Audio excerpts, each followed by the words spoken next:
Les habitants d'un village de Pékin ont reçu l'ordre de se soumettre à un test de dépistage du virus. Maintenant, ils ne sont pas autorisés à quitter leur maison, mais les autorités ne semblent pas faire état de la situation. Une souche rare de grippe aviaire a infecté un humain pour la toute première fois. Appelé virus H10N3, cette forme unique de grippe aviaire a rendu un homme malade en Chine. De graves inondations inondent une partie du sud de la Chine. Le trop-plein a submergé les routes et les voitures sur place. Un couple de mariés a été aperçu sur une barque, naviguant dans les rues inondées. 2 membres du Parlement néo-zélandais nés en Chine ont démissionné l'année dernière, avec un timing curieusement proche. Les médias locaux rapportent maintenant que c'est à cause de leur lien avec le régime chinois. Et un nouveau porte-avions britannique est prêt à traverser la mer de Chine méridionale. Ce geste montre que le Royaume-Uni post-Brexit est impatient de voir la Chine communiste respecter les règles internationales. Bienvenue dans Regard sur la Chine, je suis Vladimir Huitins. Avant de commencer, je vous rappelle que nous disposons d'une nouvelle chaîne YouTube sur Internet, NTD Actualité. Je vous invite à vous y abonner pour regarder les news. Les autorités chinoises sont en train de dissimuler la dernière situation liée à la pandémie dans un district de Pékin. Lundi dernier, un habitant de Pékin a déclaré à NTD que les autorités ordonnent à tous les résidents d'un village du nord de Pékin de se soumettre à un test de dépistage du virus et que personne n'est autorisé à partir.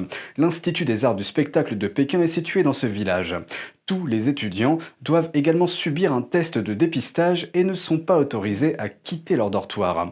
Mais les autorités ne l'ont visiblement pas annoncé publiquement. Les habitants peuvent être vus faisant la queue sur un site de test à 3 h du matin.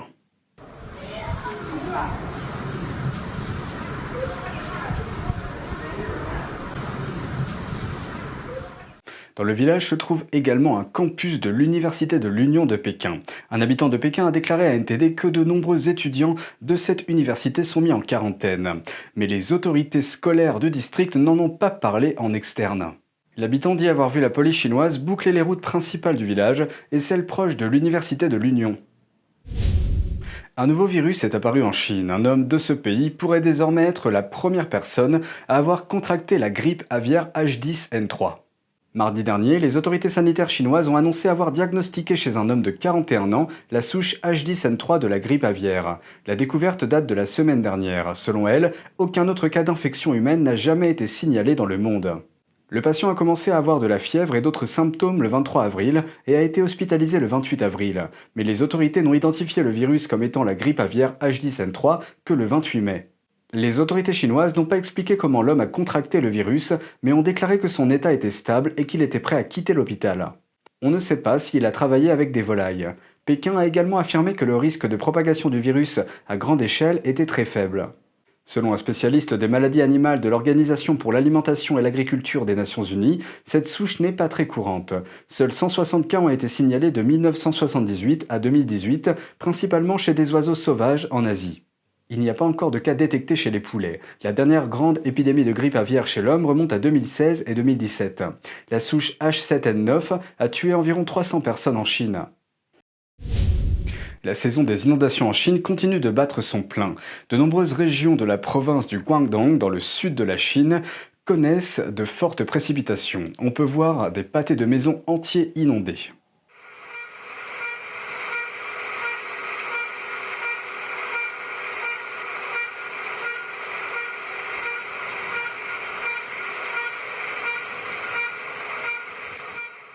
Les niveaux d'inondation dans certaines régions ont atteint plusieurs mètres. Des voitures sont presque entièrement submergées par l'eau.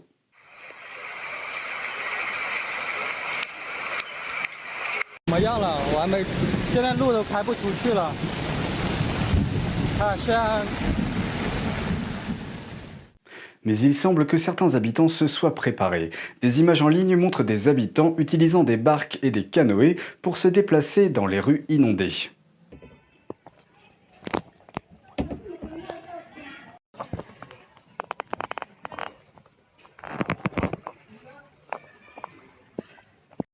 L'inondation a également mis à mal les projets de développement locaux. Elle a également fait irruption dans les entreprises et les maisons locales, mais on ne connaît pas encore le montant total des dégâts causés par l'inondation. Les médias néo-zélandais enquêtent sur les liens de 2 anciens législateurs avec le régime chinois. Les 2 parlementaires, d'origine chinoise, ont démissionné l'année dernière presque en même temps. Les journalistes ont interrogé la première ministre néo-zélandaise au sujet de 2 anciens membres du Parlement néo-zélandais d'origine chinoise, mais elle n'a ni confirmé ni infirmé les problèmes de sécurité autour de leur cas. Les 2 anciens législateurs ont brusquement démissionné à 11 jours d'intervalle en juillet dernier. 2 organes de presse néo-zélandais ont rapporté la semaine dernière que leur démission était intervenue après que les dirigeants de leurs partis politiques respectifs eurent reçu des informations de l'agence de renseignement du pays. L'agence les a avertis des liens des 2 législateurs avec Pékin. En fait, les médias néo-zélandais ont fait état des liens entre les 2 hommes et la Chine pendant des années, et ils ont soulevé des inquiétudes quant à l'infiltration du PCC au sein du Parlement néo-zélandais. En 2017, les médias locaux ont rapporté que le service des renseignements de sécurité de la Nouvelle-Zélande s'était penché officieusement sur l'un des 2 législateurs, Jian Yang. Obviously, the government needs the Chinese developers, the builders, and also Il était money. membre du Parti national de centre-droit. Yang a déclaré qu'il n'avait jamais été un espion lui-même, mais il a admis avoir étudié et enseigné l'anglais dans 2 écoles gérées par l'armée chinoise. Ces écoles enseignent aux officiers de renseignement militaire chinois comment, selon leurs propres mots, collecter des informations. Mais lorsqu'il a demandé la citoyenneté néo-zélandaise, il n'a pas mentionné qu'il était membre du PCC et n'a pas indiqué que l'école militaire était son employeur. Il a déclaré de manière plus vague que c'était le système chinois qui lui avait dit de le faire. Un dissident chinois en Nouvelle-Zélande a déclaré que Yang était très actif au sein de la communauté chinoise locale. Il est apparu aux côtés de l'ambassadeur de Chine et d'un attaché militaire chinois lors d'événements célébrant l'anniversaire du régime. En 2019, il a également organisé une rencontre entre l'ancien chef du Parti national et le responsable de la police secrète chinoise. Il s'est par la suite excusé pour cela. L'autre législateur d'origine chinoise, Raymond Ho, était membre du Parti travailliste de gauche. Selon un professeur néo-zélandais spécialisé dans l'influence chinoise, Ho travaille de très près avec les représentants du régime chinois en Nouvelle-Zélande. Et il avait des liens avec les organisations du Front uni du régime. Il s'agit d'entreprises et de groupes civils à but non lucratif qui s'efforcent de promouvoir le programme du PCC auprès des communautés chinoises d'outre-mer. La Nouvelle-Zélande est membre de l'Alliance Five Eyes, qui comprend également les États-Unis, le Royaume-Uni, le Canada et l'Australie. Cette alliance permet aux membres de partager des renseignements entre eux. C'est pourquoi l'infiltration de Pékin en Nouvelle-Zélande a des implications plus larges et suscite des inquiétudes. Un nouveau porte-avions britannique est sur le point de prendre la mer pour son voyage inaugural. Il montre que la Grande-Bretagne post-Brexit est prête à défendre les intérêts occidentaux et désireuse de voir la Chine respecter les règles internationales. Le nouveau porte-avions britannique, d'une valeur de 4,2 milliards de dollars, est en route pour son voyage inaugural, une tournée de 8 mois qui traversera la mer de Chine méridionale. Et ce faisant, il enverra un signal clair à Pékin. Des avions de chasse ont décollé du pont du HMS Queen Elizabeth cette semaine en Méditerranée dans le cadre d'exercices de l'OTAN. Le secrétaire général de l'OTAN, Jens Stoltenberg, a observé les exercices en personne.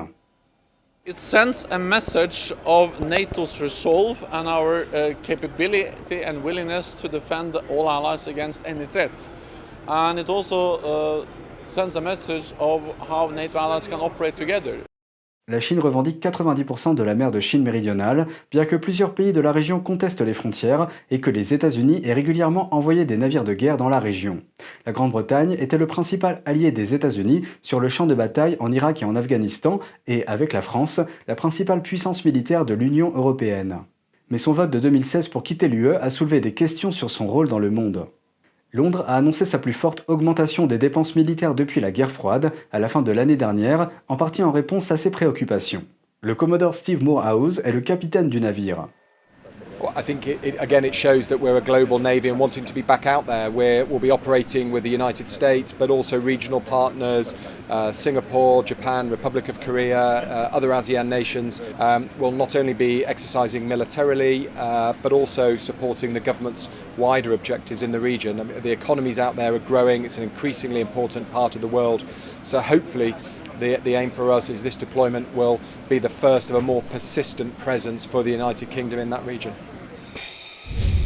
NTD TV vous propose chaque jour 1 heure de programme en français à la télévision, accessible gratuitement sur Orange 548, Free 799, Bouygues 802 et SFR 921.